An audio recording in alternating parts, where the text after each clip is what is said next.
रायगडची झुंज, अन्यायावर लेखणीचा वार. कर्जत नगर परिषद आणि संबंधित ठेकेदाराच्या कामकाजावर पुन्हा एकदा प्रश्नचिन्ह उपस्थित होत असून मुसळधार पावसाच्या दरम्यान मध्यरात्री तब्बल 1 वाजता रस्त्यावरील खड्डे भरण्याचे काम सुरू असल्याचे चित्र समोर आले आहे. भर पावसात सुरू असलेल्या या कामामुळे नागरिकांमध्ये आश्चर्य व्यक्त केले जात आहे.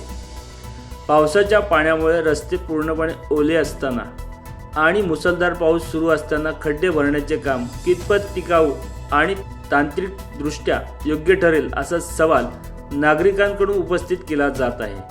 अनेकांनी या कामाची गुणवत्ता आणि त्यामागील नियोजनावर प्रश्न उपस्थित केले आहेत.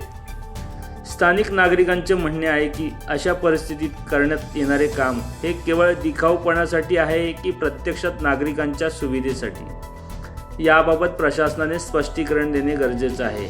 तसेच या कामाची गुणवत्ता तपासून संबंधितांवर योग्य कारवाई करण्याची मागणी देखील होत आहे.